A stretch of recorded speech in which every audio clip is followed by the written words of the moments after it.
verifikasi di beberapa TPS ada yang kurang dan otomatis ada yang lebih. Itu butuh ketelitian dan butuh kecermatan.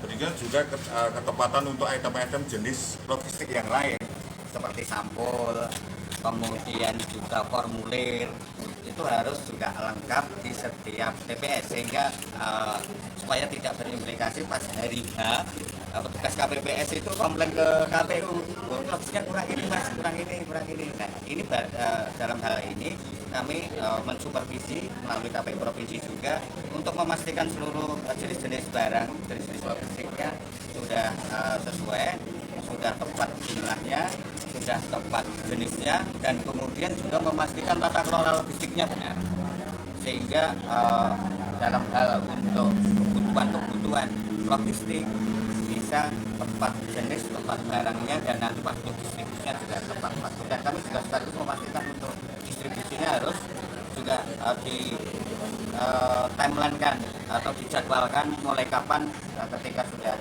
barang logistik itu sudah sesuai, sudah masuk dalam kotak suara, kapan akan disampaikan ke PPK, PPK juga mendistribusikan ke PPS, dan PPS H-1 harus sudah masuk di PPS. Mas Nirjawa, secara persentase tadi yang disebut di dalam boleh diulang ya, berapa persennya itu surat suaranya, kotak suaranya? Ya sebenarnya sudah 100% ya, cuma ini kan dalam hal pengelolaannya, di dalam hal sortir selipatnya kan ditemukan ada surat suara yang rusak, dan ini proses dilakukan penggantian atau dipesankan kembali ke percetakan untuk dikirim kembali atau dipenuhi kembali sejumlah kekurangan yang rusak, dan itu kan juga tidak signifikan tadi dari sekian ya 0,6% dari total yang sudah disortir dan dilipat, termasuk juga ada kebutuhan sampul, kemudian juga formulir yang barangkali hanya 0,6% ya, 0,6%-nya itu suara aja, itu surat suara. Yang formulir juga beberapa item juga masih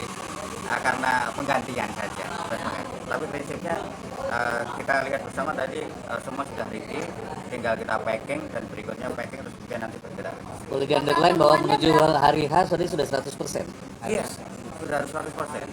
Iya. Kalau surat suara itu kan sejumlah DPT plus 2,5% untuk surat suara cadangan. Iya. Pak, total surat suara yang rusak itu berapa Pak secara keseluruhan? Secara nasional. Total secara nasional yang rusak berapa dan di mana aja? Ya, kita kan ini pengadaannya kan ada di provinsi dan di kabupaten kota.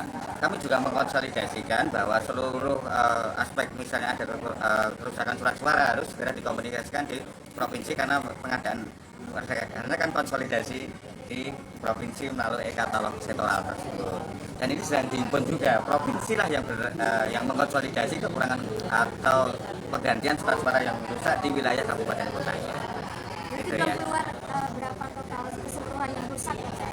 Ya ini kan satu provinsi masing-masing. Yang kedua ini kan juga masih berjalan secara simultan. Iya, di beberapa tempat ini masih proses sortir, terutama yang daerah yang daftar pemilihnya cukup besar. Kabupaten kota biasanya begitu kan, daftar pemilihnya besar sehingga surat suaranya pun juga banyak, dan ini masih berproses untuk sortir dan lipat, dan kemudian nanti langsung masuk ke proses packing. Kalau dari persiapan penggunaan sirekap bagaimana? Ya, kemarin sudah kita sosialisasikan dan simulasikan. Hari ini juga sedang lihat simulasi di Kabupaten Bogor. Ibu PT yang memimpin simulasi, dan kemarin kita sosialisasi, kita undang sejumlah partai politik, kemudian juga dari Komisi 2, kemudian juga dari NGO, untuk langsung kita simulasikan dan kita praktekkan. Pak, menuju daerah-daerah yang susahnya Ya kan sirekap ini ada online dan offline. Iya. Nanti kalau bisa belum diunggah di TPS yang kebetulan belum ada sinyalnya, bisa diunggah di tempat yang sudah ada sinyalnya atau di PPK-nya. Gitu. Sudah kita antisipasi itu, kan kita sebenarnya sudah punya pengalaman di sirekap pemilu 2024. Insya Allah. Pak, soal Omnibus Law UU Politik itu dampak bagi pelaksanaan pemilu seperti apa dan apakah bisa berjalan efektif? Gimana?